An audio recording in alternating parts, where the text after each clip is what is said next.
bless your name, O God inhabits in the praises of His people. Ang Diyos ay nasa ating kalagitnaan sa oras na ito. At sa ating pagpupuri sa Kanya, patuloy natin ialay ang ating sarili. Ang lahat sa atin para sa Kanya. O Panginoon, pinupuri kita. Ako'y narito upang sambahin ka. Magpakailanman itataas kita sa aking buhay. Ikaw ang Diyos.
Good morning po sa ating lahat. Merry Christmas and a Happy New Year.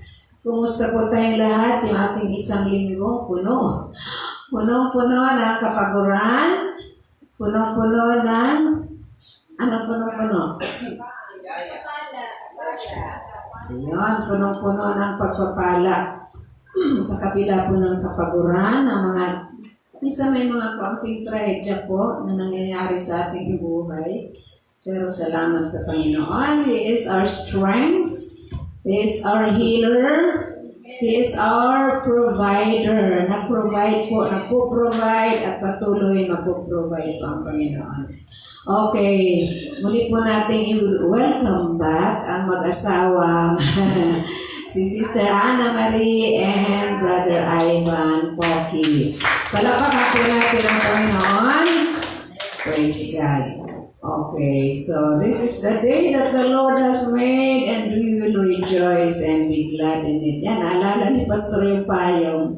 Salamat sa payong. Okay, so tayo ngayon po ay pag-uusapan natin ang buhay. Buhay na may buhay. Buhay po ni Daniel. Last time, we have studied the book of Daniel chapter 5. Ngayon po, tayo po ay nasa Daniel chapter 6, beginning verse 1 to 28. Our topic is living a godly life in an ungodly environment. Our subtopic is when the government grows dark, light shines in the midst of it. Tayo po'y manalangin, Panginoon, anoint your servant, anoint your word, and may the name of Jesus be glorified in the midst of your people. Salamat, Panginoon. Ni kaunting karangalan ay hindi maagaw ng iyong abang lingkod, Panginoon, because all the glory belongs to you, Father. In Jesus' name, amen. Amen. Okay. So, Daniel chapter 6, are you there? Already there in Daniel chapter 6? Okay. So, Daniel chapter 6 introduces to us a new king. Sa chapter 5 po ng Daniel, last Sunday, sino po yung hari na napag-usapan natin? King Belshazzar.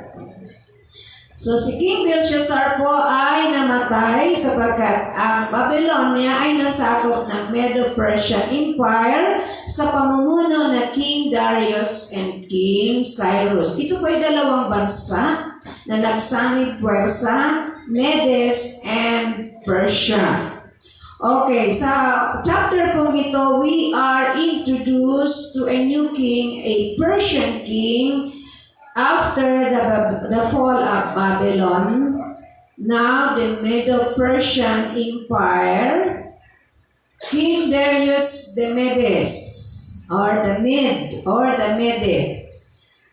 Sa verse 1, it pleased Darius to appoint 120 satraps to rule throughout the kingdom. So dahil siya po ay bago, siya ay nagpakitang gilas bago po yung kumbaga bago na po yung imperyo na kung saan nagre-reign sa buong mundo, so siya po ay nagpakitang gilas. Ganyan naman po ang mga presidente, di ba? Okay, ang ginawa niya po, he divided the kingdom into 120 provinces at siya po ay nag-delegate ng high-ranking positions.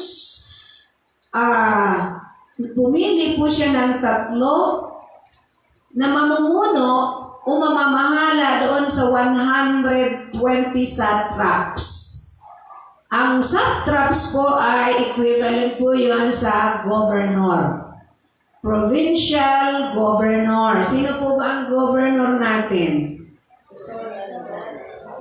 Ayan, si Sol Aragones. During the time, bawal po ang babae, lalo sa Medo-Persian Empire.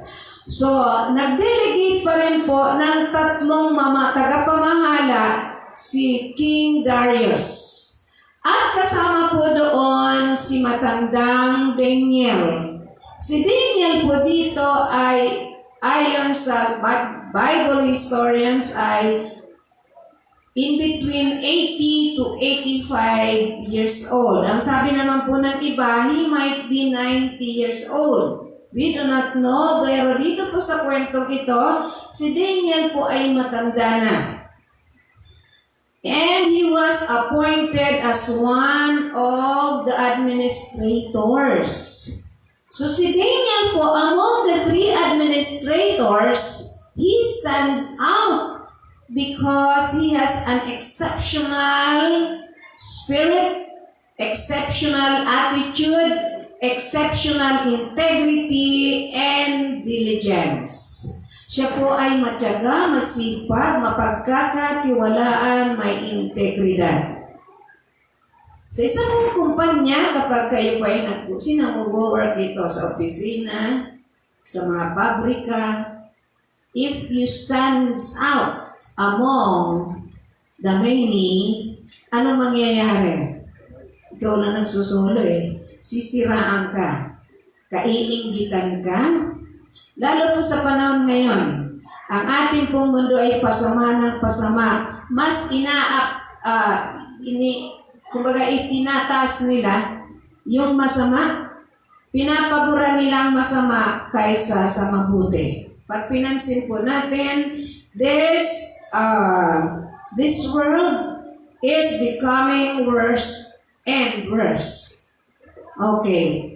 So, the jealous Persian officials tricked or trapped King Darius into signing a decree with strict prohibition to pray to any god but himself only for 30 days. So itong mga jealous na itong mga Persian officials, lahat po ng mga officials, maging yung po mga advisors, royal advisors, ay nagkaisa po sila, yung mga satraps, yung mga princes, sila po ay nagkaisa upang gumawa ng isang ikasisira ni Daniel. Okay. So ano po yung in-encourage po nila yung prince ay yung hari na gumawa ng isang batas na kung saan within 30 days walang kahit sino ang masusumpungan na sumasamba sa kanyang Diyos maliban doon kay Haring Darius.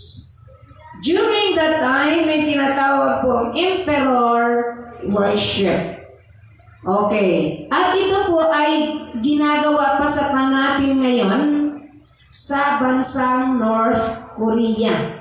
Hindi po South. Yung po North Korea. Kailangan, meron po silang selebrasyon na may araw na kailangan pumunta ka doon sa harapan ng mga ancestors nila. At kailangan mag-bow down ka, purihin mo siya, mag-utter ka ng good words.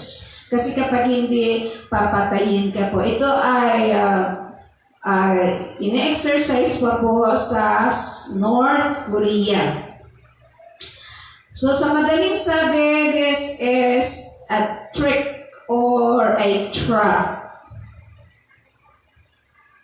At nung nakita po ni Daniel, his story displayed an unwavering faithfulness and commitment to the Lord and God's divine intervention in deliverance.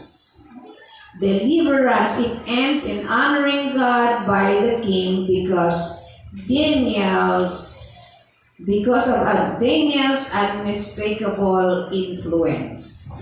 Dito po, habang tayo nag-aaral, madadaanan po natin sa verse 10 na kung saan si Daniel, yung siya po ay nanalangin, umakyat po siya sa taas at siya po ay nanalangin sa bukas na bintana na nakaharap sa Jerusalem. Why nakaharap sa Jerusalem yung bintana? Why?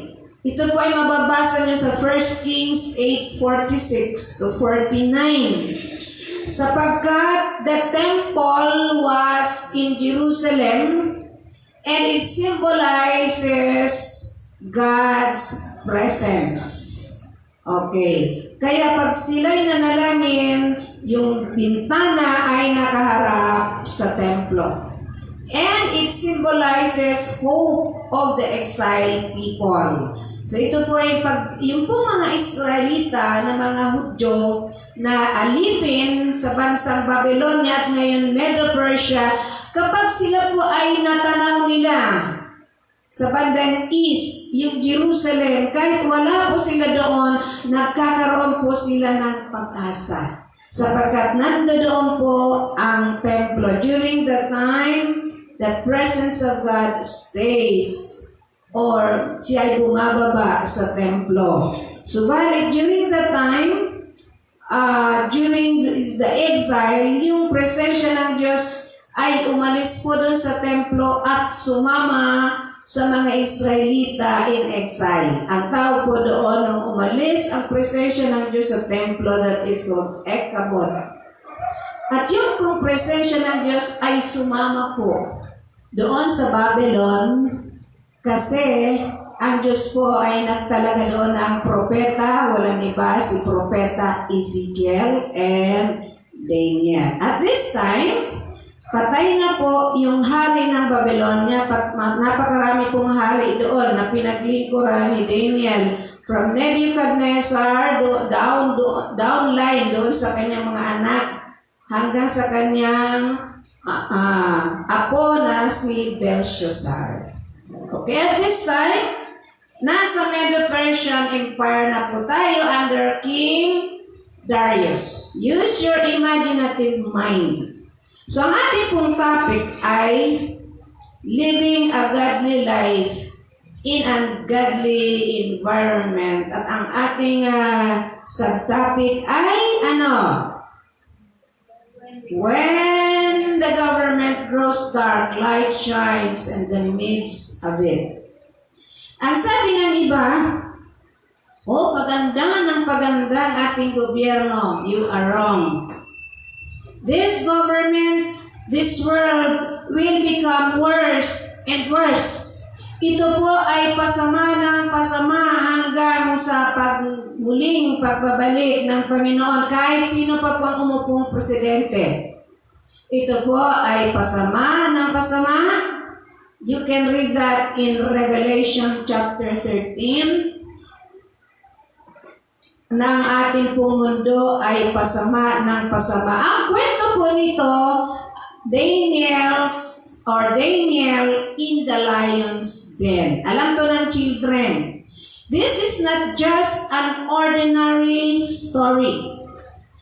This is not just an ordinary story. This is a foreshadow of the coming persecution of the Christians. Ang sabi ng Panginoon sa John chapter 16, 15, 16, even doon sa John chapter 14, you will be persecuted by all nations. Kaya ang tawag po sa mga Kristiyano na matapat na naglilingkod sa Diyos, ang tawag po sa atin ay the minority. Tayo po yung remnant. Bakit minority? Kasi po superior po yung gobyerno, yung buong mundo, and they will persecute us. Darating po ang panahon na yon. Sino ang ipipersecute? Yung pong mga taong tapat na naglilingkod sa Diyos katulad ni Daniel. Roma number 1, Daniel under Medo-Persian Empire, verse 1 to 4. Administration in the empire. So maganda po yung administrasyon ni King Darius. Nagtalaga siya ng mga satraps sa bawat sa bawat probinsya. Okay, at nag-delegate po siya ng authority. Nag-delegate po siya ng mga leaders among the 120. Maganda po yung kanyang administrasyon. Subalit, meron pong nakita ang King Darius, the distinguishing life of the prophet Daniel. Verse 2, with 3 administrators over them, one of whom was Daniel. The satraps were made accountable to them so that the king might not suffer loss. During the time, corruption is already happening. When did corruption begin? In Genesis chapter 3, corruption began when man corrupted the first commandment of God. What was the first commandment of God? Thou shalt not eat. The first man obeyed Satan rather than God. So corruption started when the fall of man started. Amen. Hindi lamang po ngayon. Amen. During the time, corruption is already happening.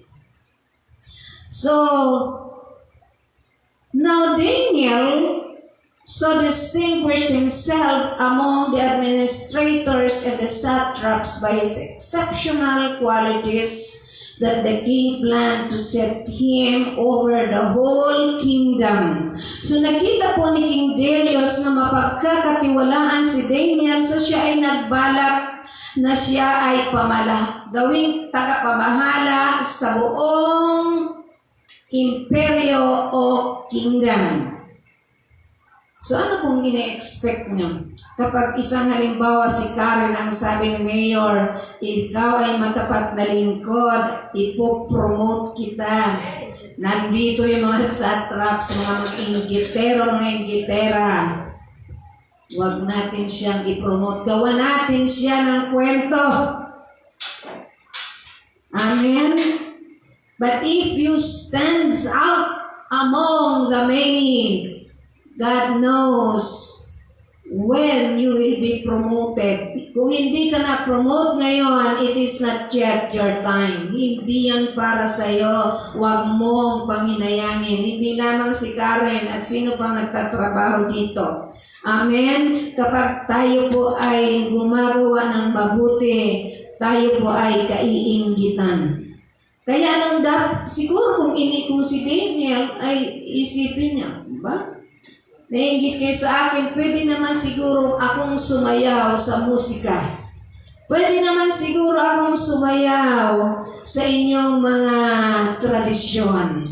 Alam niyo po ba ang corruption, it is a cancer. Ito po ay cancer na laganap hindi lamang po sa Pilipinas, kundi sa buong mundo. Ito po ay nagiging tradisyon.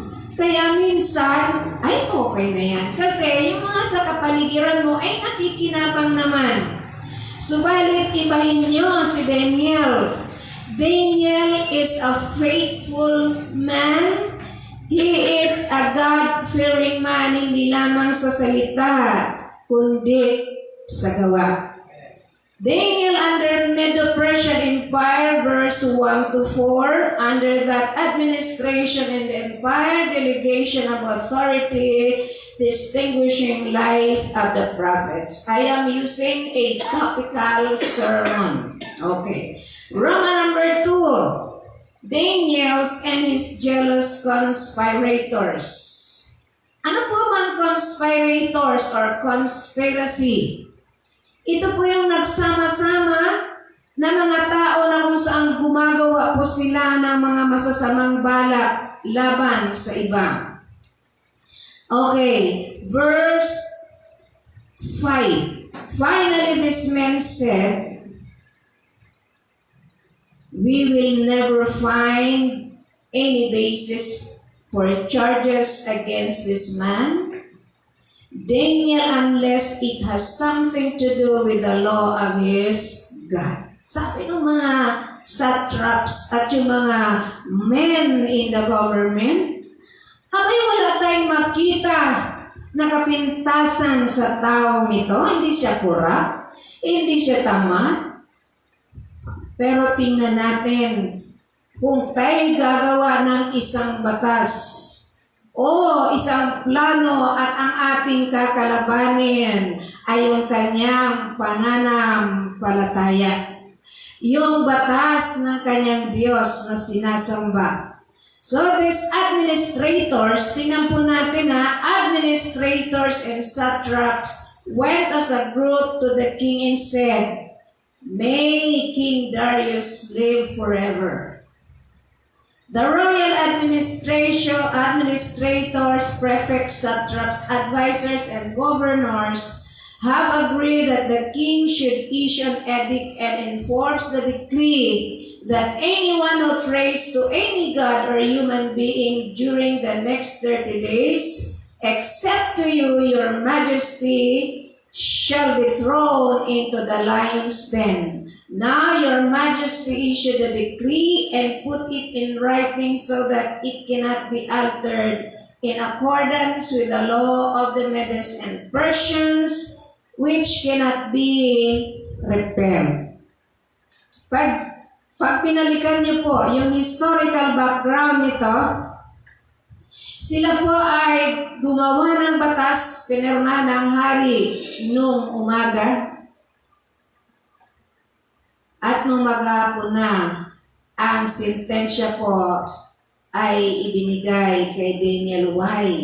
Ito po yung batas ng Medes and Persia na kapag ikaw ay na-found out na nagkakasala, wala na pong hinihintay na oras. Kamatayan po ang sentensya. Ganun po kabilis.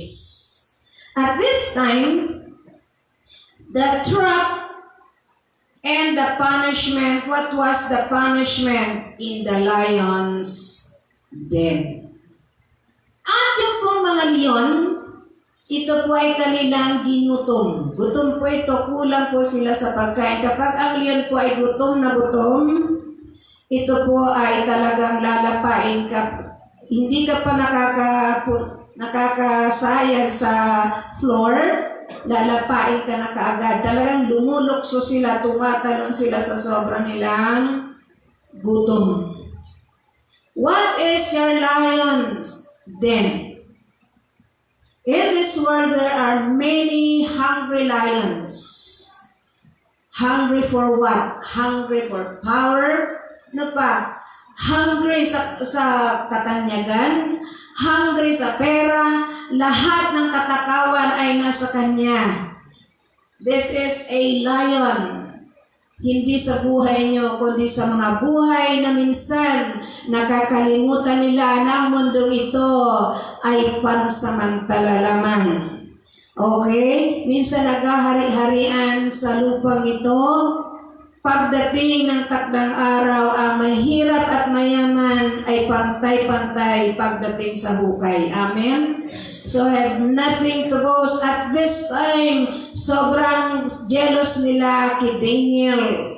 At sila ay nagkaisa na ito ay gumawa ang hari. Pinilit talaga nila na gumawa ng isang batas na kung saan ay ito ay magiging trap kay Daniel. O magiging magiging parusa at pabigat kay Daniel upang siya ay mawala sa posisyon. Okay? Minsan gusto natin maalis sa posisyon ang isang tao na minsan nakikita mo, ay, threat ito sa akin, marunong ito. Second honor lang ko siya, first honor, gagawang ko to ng kwento. Para ako mag-first honor. Amen? Minsan gusto nating makaapak ng tao, may angat lang ang ating buhay. In other words, the edict, pag sinabi nating edict, batas, ito po ay pinirmahan, sinilyaduhan ng hari. So, the King Darius put the decree in writing. At ito po ay nalaman ni Daniel. Kung ikaw kaya ay nalaman mo na pinagkakaisahan ka, para ikaw paalisin sa pwesto, kaya ikaw ay patayin, o may isang batas na parang kontra sa iyong pananampalataya, ano kayang gagawin mo? Tingnan po natin yung batas within 30 days lang. Pwedeng sabihin ni Daniel, ay pwede naman 30 days lang. Pwede hindi ako manalangin. O kaya pwede akong manalangin ng sa isip lang. O kaya pwede akong manalangin na nakasarado ang bintana. But Daniel never did this because Daniel is a faithful servant of the king and he is a faithful servant of the living God. Roman number 3, Daniel's faith stood and the test of time. Daniel was tested. At ang Panginoon hinayaan ng Diyos na si Daniel ay dumating sa ganitong mga pagsubok. His unwavering faith and commitment. Verse 10, now when Daniel learned that the decree had been published, he went home to his upstairs room where the windows opened toward Jerusalem. 3 times a day, he got down on his knees and prayed, giving thanks to his God, just as he had done this before. Ibig sabihin, yung panalangin ni Daniel ay hindi naapektuhan ng batas ni King Darius.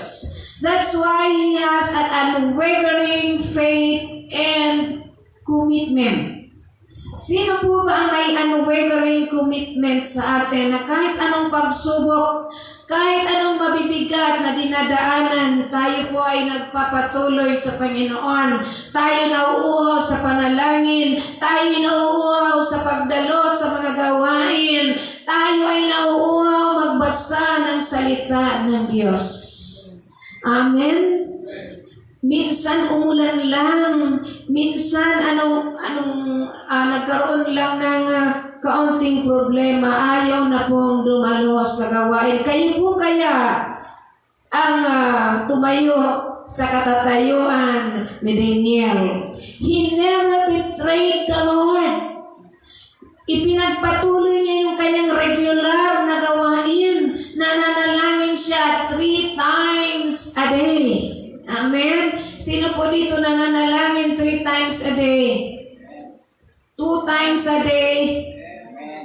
1 time a day? O never day? O every day? So siya po 3 beses, isang araw, hindi po sinasabi kung ilang oras siyang nakaluhod. So nakita po ito ng Panginoon. Sa ating pong buhay, there are times, at many times, persecution is inevitable. Sa ating pong buhay, Kristiyano, ang mga persecution, hindi po ito may iwasan sapagkat ito'y bahagi ng ating buhay, Kristiyano. Magtaka ka kung ikaw ay wala man lang pagsubok. Magtaka ka na kung saan wala man lang pumupuna sa iyo. Ibig sabihin nun, you did not stand out. You are not standing out among the many. Why? Because you compromise. Ayaw mong ma-persecute, you must compromise. Kailangan sumayaw ka sa kanilang mga tugtugin. Amen? Subalit kapag hindi ka po umayon sa kanilang mga gawain, you will be persecuted. Kapag ikaw ay gumawa ng mabuti at yung iba ay gumagawa ng masama, iisa lang ikaw. Ikaw ay pag-iisipan ng masama kasi ang isipan nila, magsusumbong ka. Amen? So, we must stand out. Even in the midst of persecution, verse 11, then these men went as a group and found Daniel praying. Wow! Si Daniel ay nananalangin. Ito na. Ito na yung katapusan niya. Ito na yung plano natin na mapatalsik. At si Daniel, hindi naman mapatalsik, kundi mamatay. When they found Daniel praying and asking God for help, anong ginawa nila? Ang dami nila, lahat ng nakaupo nakaupo sa pwesto. Lahat ng nakaupo, mga government officials ay nagkaisa. Pero wala pong binanggit dito yung mga military forces. Kasi ang isang presidente, kapag ang military forces ay umayo na sa taong bayan, sa ayaw niya at sa gusto, mapapatalsik po siya sa pwesto. But at this time, hindi po yung hari ang gusto nilang mapatalsik, kundi si Daniel. So they went to the king and spoke to him about his royal decree. Di nyo ba na-imagine? Itong mga klase mga tao nito, kung anong mga pag-uugali nila, anong nasa utak nila.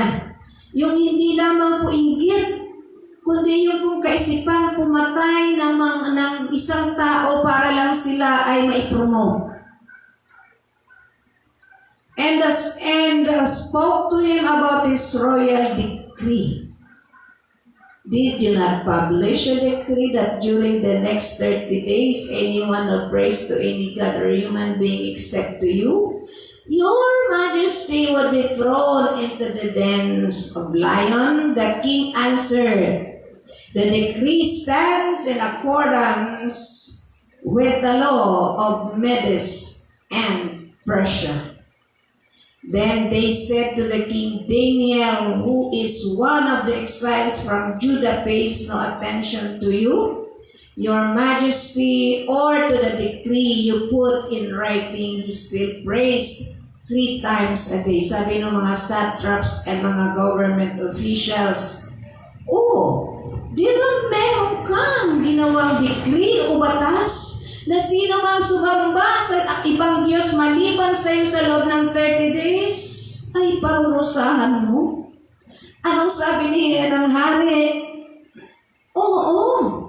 At yung batas na yon ay batas ng Medes and Persia at hindi ito pwedeng mabalik. Ano mang sinabi ng hari, hindi pwedeng mabalik. Bakit ganun ang diin ng salita ng hari? Because hindi alam ng hari na si Daniel ang kinakalaban ng kanyang mga officials. Kaya sa verse 14,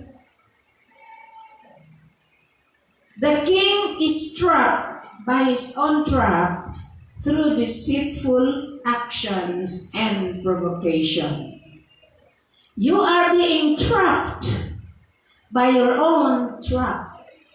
Ikaw ay nahulog sa bitag na walang iba kundi ikaw din ang gumawa. Good morning po sa mga manonood at nanonood po ng live streaming. Good morning Luzon, Visayas, and Mindanao. Verse 14.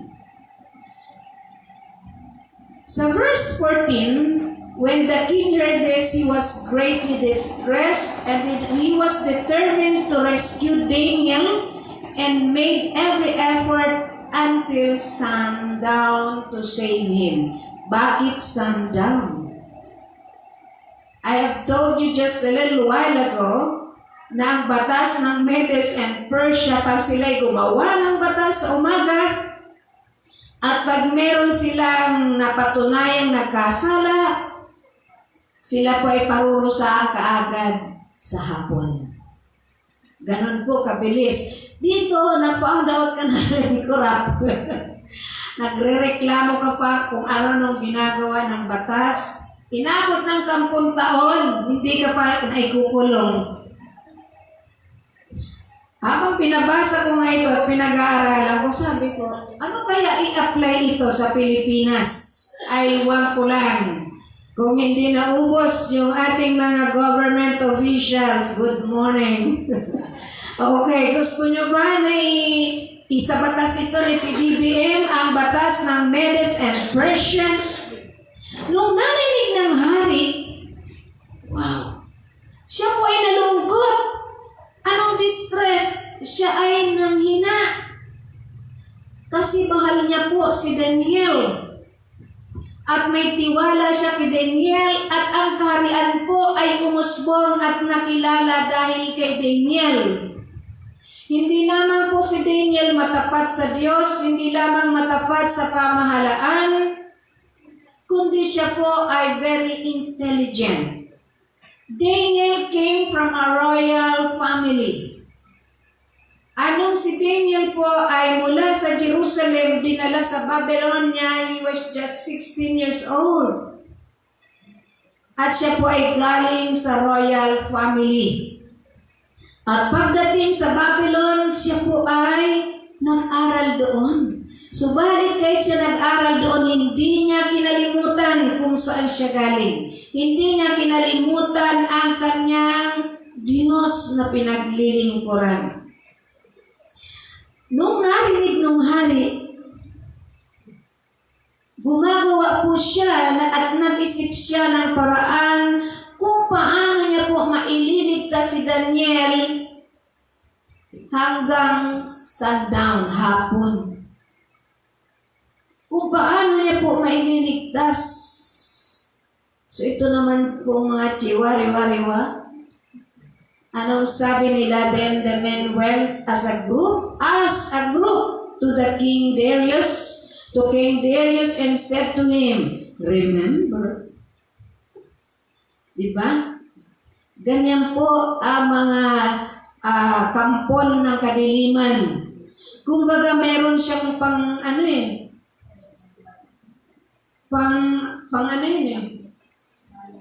meron siyang bala.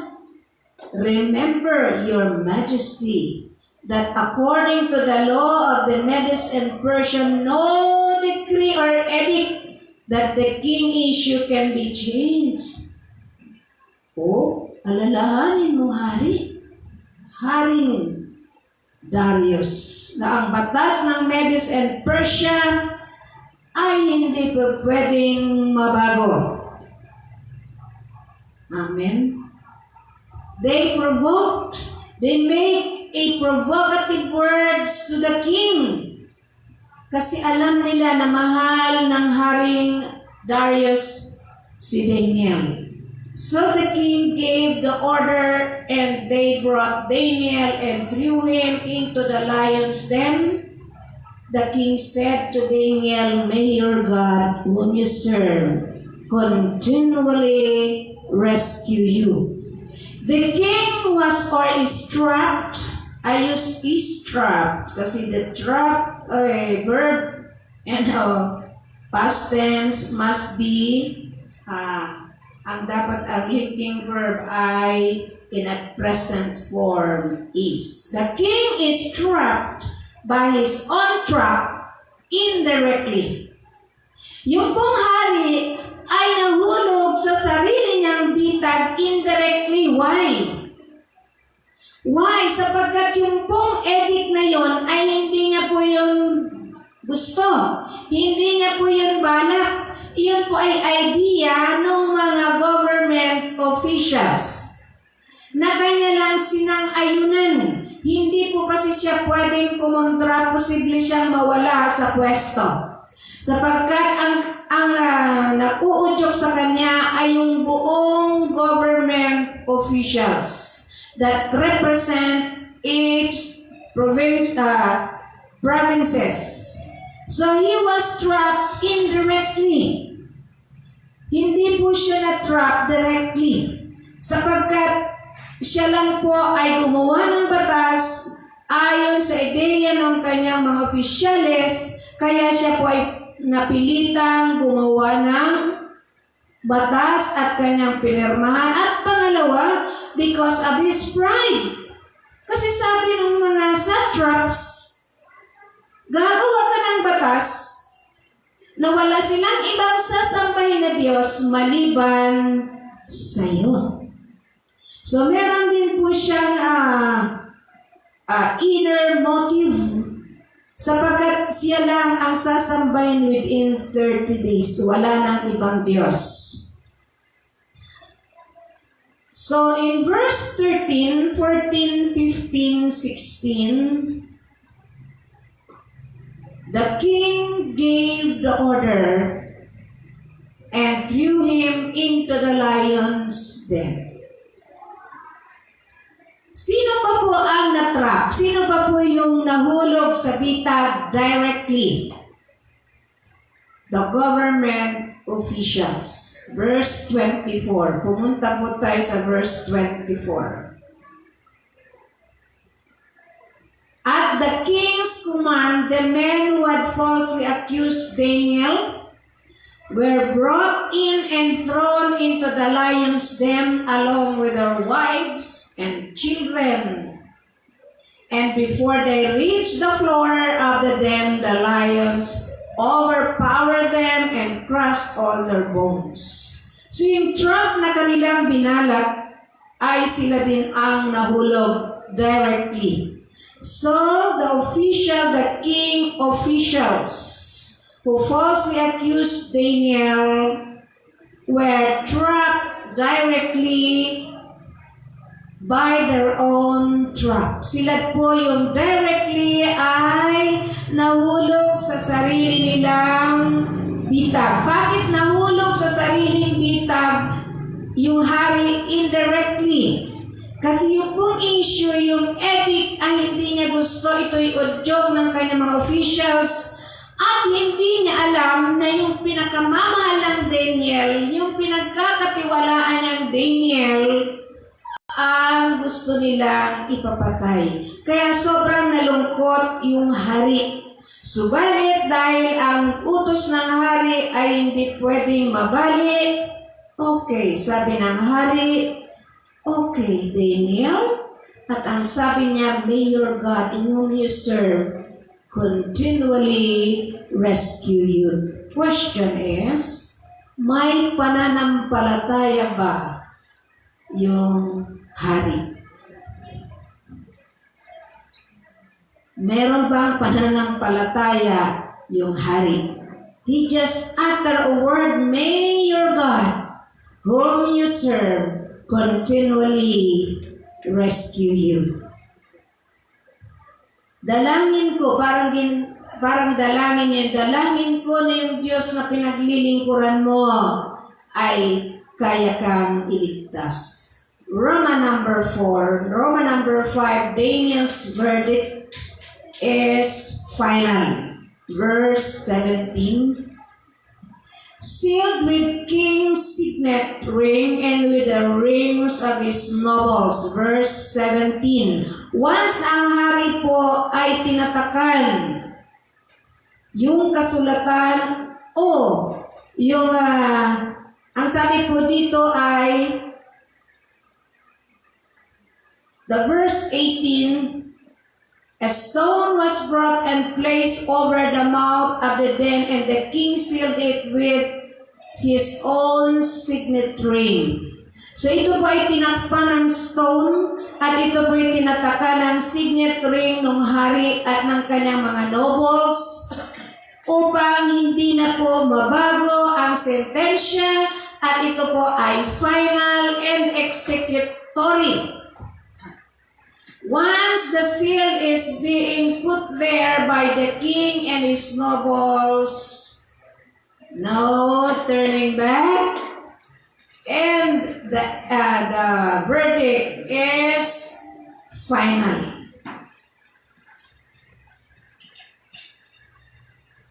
Pag verse 18, tingnan po natin sa verse 18, he was bothered by his conscience. Then the king returned to his place and spent the night without eating and without any entertainment being brought to him, and he could not sleep. Sapagkat ang hari po, bago po yan matulog, inaaliw po yan ng mga babae.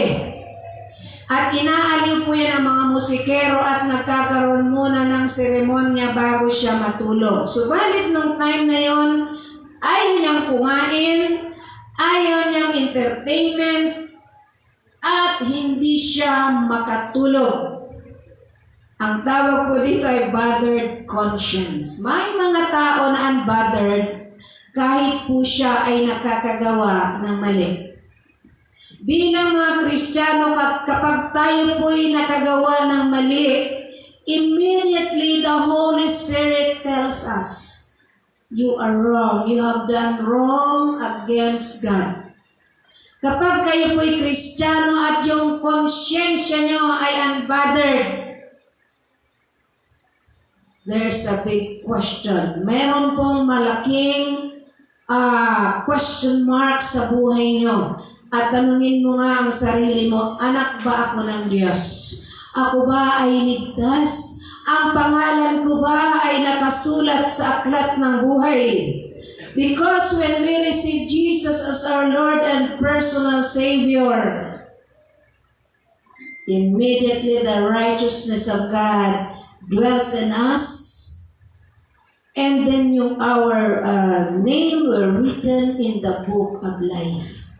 So yung ating pong conscience, ito po yung nagtuturo sa atin through the power of the Holy Spirit kung tayo po yung nakagagawa ng mali at kayo lamang po ang nakakaalam niyan. Subalit kapag unbothered kayo, look at this king. This king is a pagan king. Bakit na-bothered siya? Because mahal niya po si Daniel. At alam niya si Daniel ay mabuting tao. Kung itong king, a pagan king, ay nag-bothered ang conscience niya dahil sa kanyang maling ginawa, how much more tayo po mga anak ng Diyos? Palakpakan natin ang Panginoon. At kapag tayo po'y nakagagawa ng mali at hindi man lang ang konsyensya mo nagsasabing mali ang ginawa mo, parang okay lang, nakakatulog ka pa ng tahimik, ano pa? Nakakatulog ka ng mahimbing? Tanungin niyo po ang iyong sarili, Panginoon, born again ba talaga ako? Nakasulat ba ang aking pangalan sa aklat ng buhay? Kayo po sigurado niyo po ba na nakasulat ang iyong pangalan sa aklat ng buhay? Taas po ang kamay, nakikita po ng Diyos yun. Ang pangalan po natin ay dapat nakasulat sa aklat ng buhay. Amen? In verse 18, yung pong actuation ng hari na Darius, it showed an intimate relationship with the king, with Daniel. Hindi po yung intimate relationship with God. Kaya po siya na-bothered, na konsyensya siya dahil sobra po ang tiwala niya kay Daniel at si Daniel po ay mahal niya hindi dahil na konsensya siya dahil mahal niya ang Diyos. No. Roman number 6, God's deliverance is sure and steadfast. 19, at the first light of the dawn. Ibig sabihin, madaling araw. The king got up and hurried to the lion's den. Na-imagine nyo ba? When he came near the den, he called to Daniel in an anguished voice. Sa iba pong translation, hindi po anguish ang ginamit po doon, kundi yung fearful, natatakot siya kasi ayaw niya po talagang mamatay si Daniel. Daniel, servant of the living God, has your God whom you serve continually been able to rescue you from the lions? Nagmamadali yung hari nung tinawag niya si Daniel. O Daniel, nailigtas ka ba ng Diyos na pinaglilingkuran? Daniel answered, May the king live forever.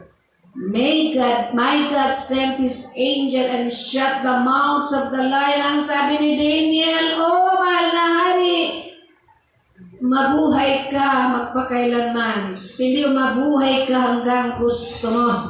During that time, kapag haharap ka sa hari, ito po lagi ang sasabihin mo. Hindi pwedeng hindi ka magsalita ng ganito.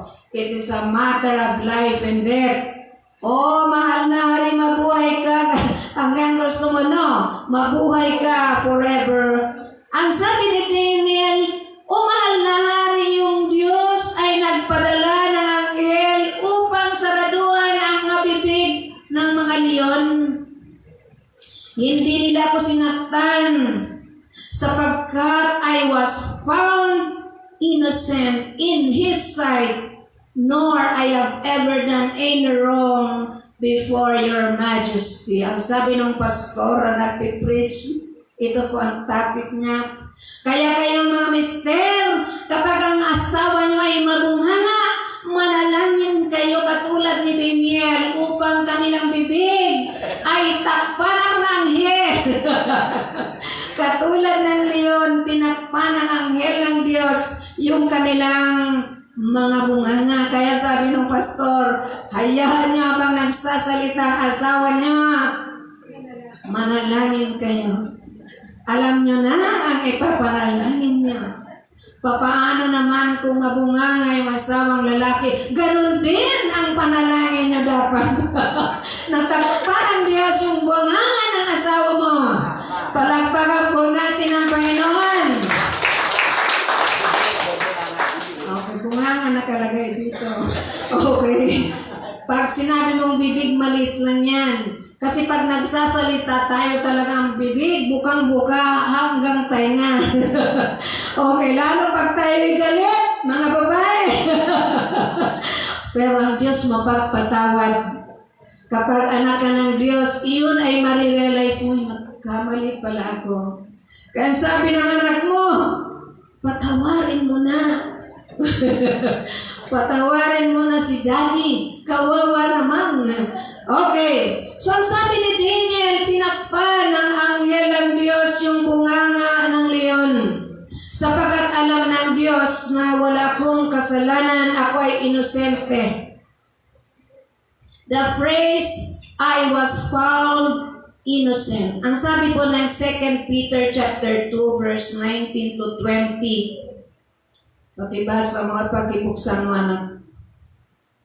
1 Peter chapter 2, 19, 20. Ipaparaphrase ko na lang po. Ito po ay katanggap-tanggap sa Panginoon kapag tayo po if we endure suffering dahil mayroon po tayong ginagawang mabuti. Subalit sa verse 20, ang sabi po roon, kung kayo naman ay napaparusahan dahil gumawa kayo ng masama. But if when you do well and suffer for it, you take it patiently, this is acceptable with God. Si Daniel po ay pinarusahan, pinagbintangan sa kasalanang hindi niya ginawa. Kaya ang sabi ng Biblia, Daniel was found innocent. Daniel was found innocent.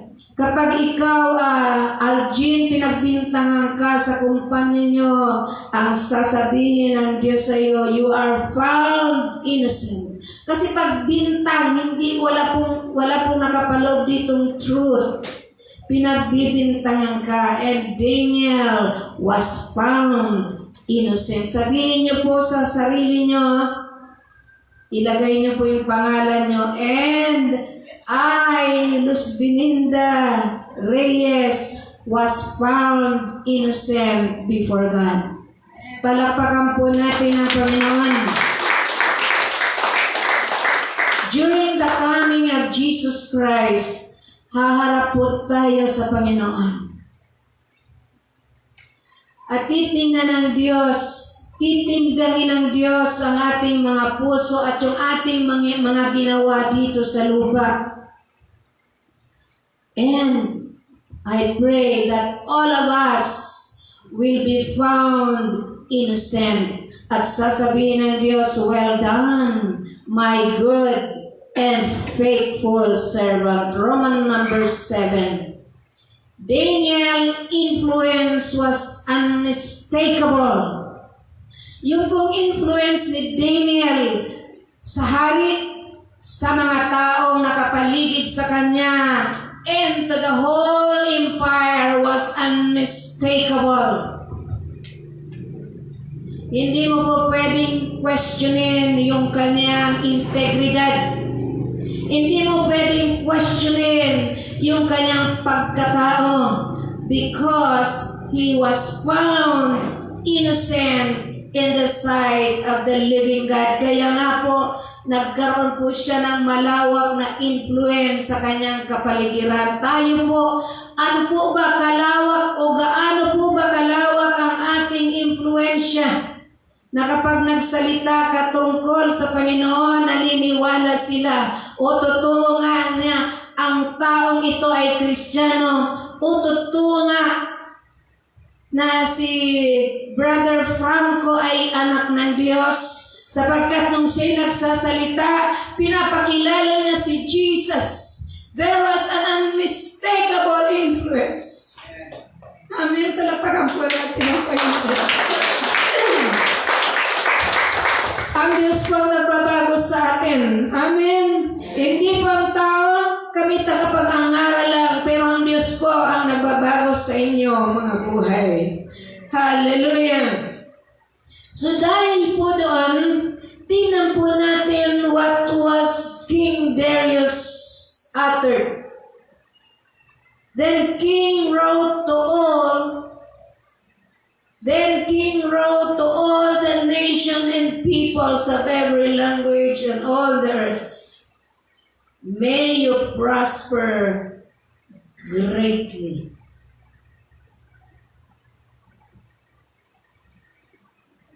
I issue a decree that in every part of my kingdom people must fear and reverence the God of Daniel.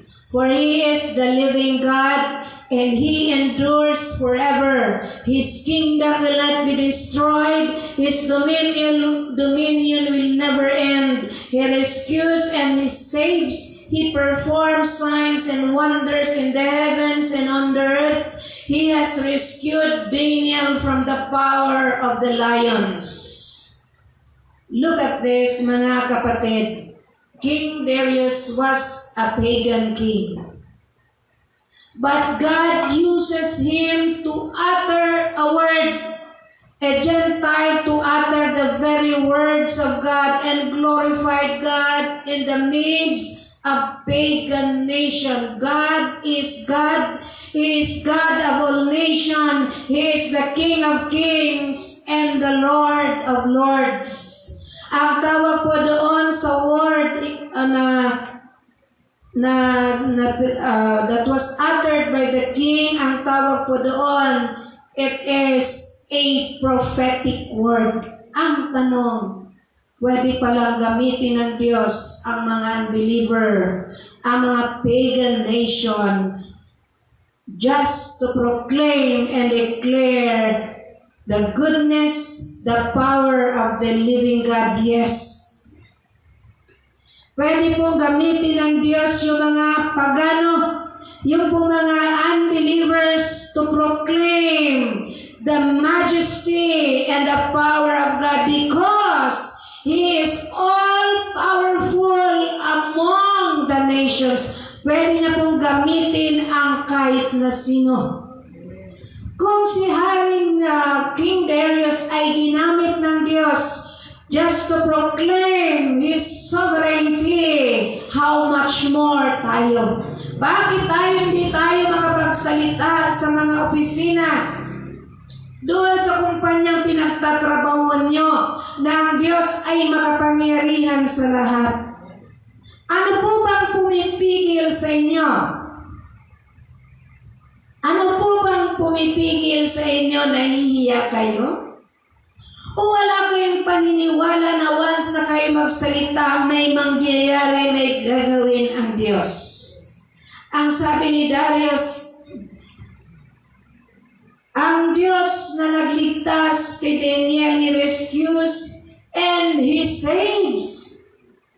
He performs signs and wonders in the heavens and on the earth. Hindi po ito deklarasyon ni King Darius, but he was touched by the living God to proclaim God's sovereignty over all His kingdom. Palapakan natin ang Panginoon. At sa verse 28, Daniel prospered during the reign of Darius and the reign of Cyrus the Persian. Matanda na po siya, pero ginamit siya ng Panginoon. Malamang uugod-ugod na siya, pero malakas pa po siya dahil sa tulong at biyaya ng Diyos. at pinagpala siya ng Panginoon because of that great influence sa buhay niya. Amen. He stands out in the midst of persecution. Tayo po ba kapag binalatan na tayo ng buhay, alang-alang sa Panginoon, can you stand out? O kaya ay wag na. Magpapatatak na lang ako, ayokong magutom. Okay, so this world is going to be worse. According to Revelation chapter 13, basahin niyo na lang po doon. The dragon and the beast. Ito po ay naglalarawan ng ating mundo in the last days. But thanks be to God, because of His promise that He will come back. This is our hope of glory. What happened to Daniel is a foreshadow of the coming one, the great persecution. So kailangan po na tayo po ay, kumbaga yung ating pananampalataya ay patuloy na pinapalakas ng Panginoon. Bakit kailangan po natin ang malakas na pananampalataya o matinding pananampalataya? Sapagkat sa mga huling araw, gagamitin po tayo ng Panginoon. We will stand in the midst of the darkest world. Amen. Gawin po nating halimbawa si Daniel, pero huwag natin siyang sambahin. Amen. The God of Daniel is our God. The God whom Daniel worship is the God whom we serve. Is the God whom we worship. He deserves the highest praise today. Palakpakan po natin ang Panginoon. Hallelujah. Yes, Lord. Hallelujah. Salamat, Panginoon, sapagkat Ikaw ang Diyos na nagliligtas. Ikaw ang Diyos na aming manggagamot. Ikaw ang Diyos na aming pinaglilingkuran. You are our provider. You are a loving God. Ikaw ang Diyos na nagpapagaling, Panginoon. Salamat po. Ikaw ang Diyos na nagbabago ng buhay. Ikaw ang Diyos na yung nagmumulang buhay na walang hanggan, Panginoon. Hallelujah. Purihin natin ang Diyos sa umagang ito. We worship the God of Daniel. Hallelujah. We worship the God of Abraham, Isaac, and Jacob. Hallelujah. We lift up to you all our needs, Panginoon. Minsan nakakalimutan namin kapag kami may mga pangangailangan na Ikaw ang aming source, Panginoon. Right now, Father, we open our hearts to you. Anumang aming mga pangangailangan, anumang bagay na ito, kaya mo ito, Panginoon, na isupply sa amin. If we will be faithful to you because you are a faithful God, turuan mo kaming maging tapat, Panginoon, sa iyo. Hindi namin ito kaya, but by your grace, kami makakapagpatuloy, Panginoon, na masumamba, magpuri at maglingkod sa iyo, Panginoon. Salamat po, Diyos. Hallelujah. Thank you, Lord. Hallelujah. Our words are not enough to thank you. Palakpakan po natin ang Panginoon. Hallelujah. Kanina po na nagsisermon po ako. Nandiyan pa lang po ako nakaupo. Sobra po ang katit. Sobra po talaga. Kasi po ay may allergy po ako. Dahil na-injectionan po ako ng anti-rabies. Parang nagkaroon po ako ng allergies. Kanina sobra po ang kati ng katawan ko. Yung parang kabang lalagnatin sa sobrang kati. But thank God, kaya napapansin nyo parang dahan-dahan lang ako magsalita. But thank God, He is our great healer. Amen? God is good all the time, and all the time, God is good. Okay, sa December 21 ba yun? Christmas party po natin. Okay, lahat po kayo